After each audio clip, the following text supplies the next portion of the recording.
Hey guys, this is Ryan from Cebu. I'm a Cal T21 passer. Last June 27 with a score of 190 over 200. So, ngayon po, i-share ko po sa inyo kung paano ko nakuha yung score na yun, 190 po. Ganito po kasi yun. Nag-aaral ako sa KLC, bali 1 month lang po yun.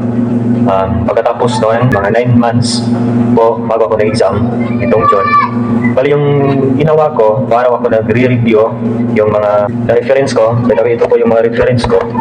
Dinala ko siya sa work po. Kasi yung work ko, nasa mula ko nagtatrabaho, bali relax ang po doon. Kaya yung pwede ko lang rin yung mga reference ko, yung book 1 sa book 2, at doon ako nag-review. Bali yung ginawa ko po, sa loob ng 9 months, yung pahinga ko po doon ay yung day off ko lang, bali araw-araw ko po siya nire-review doon sa work ko. Ito po yung lahat, yung mga references ko. Ito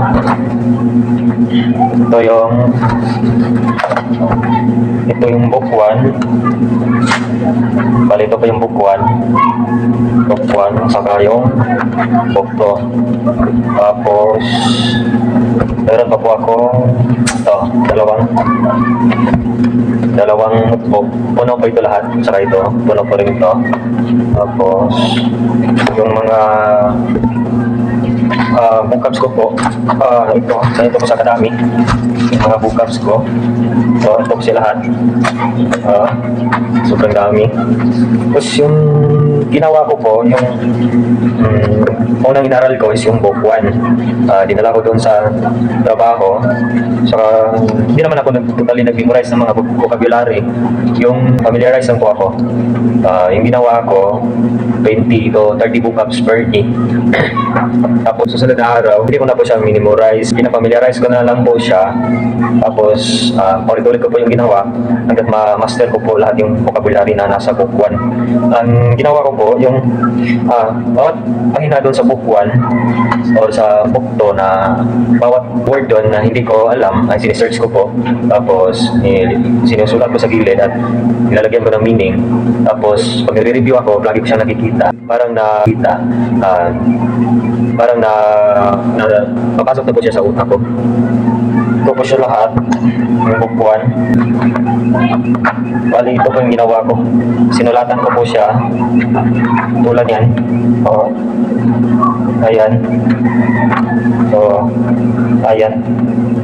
Yung mga words po na hindi ko alam, sinusulat ko sa gilid. Tulad ito. Sinusulat ko sa gilid para tapos nilagyan ko ng meaning para kapag nagre-review ko, alam ko na yung meaning niya.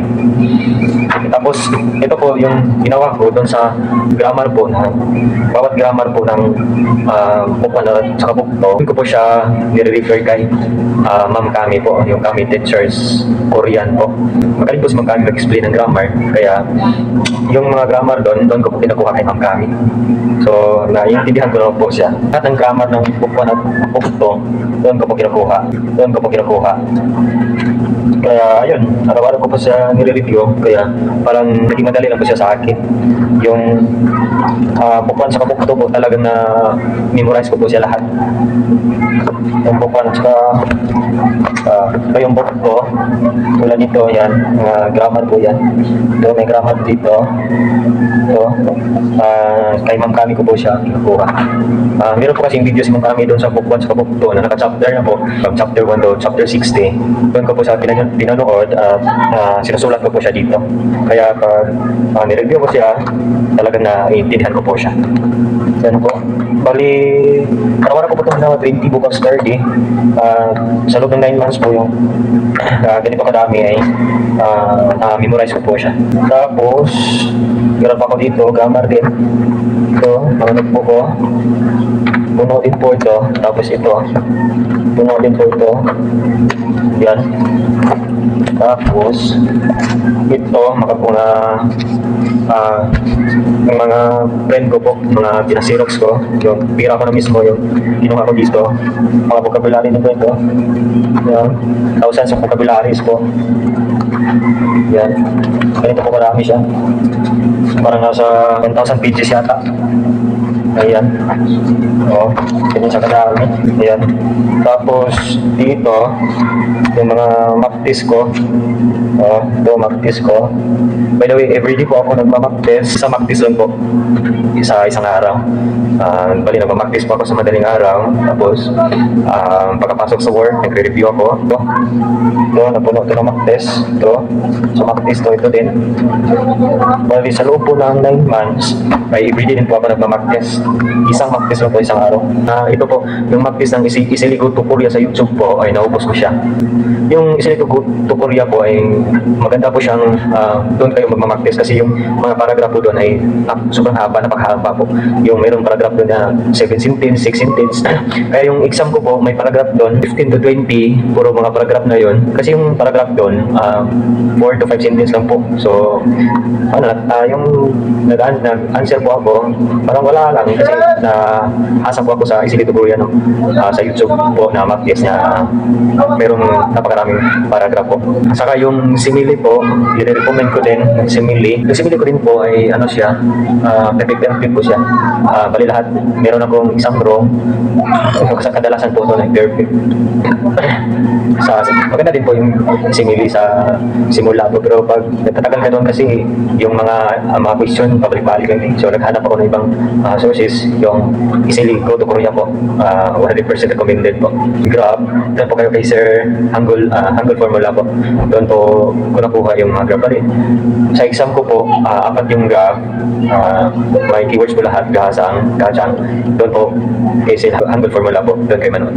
Tapos, topic gallery po sa 960 question. Naubos ko rin yung 960 reading, saka 960 listening po. Topic gallery po ako nanood doon. Tapos, ano pa ba?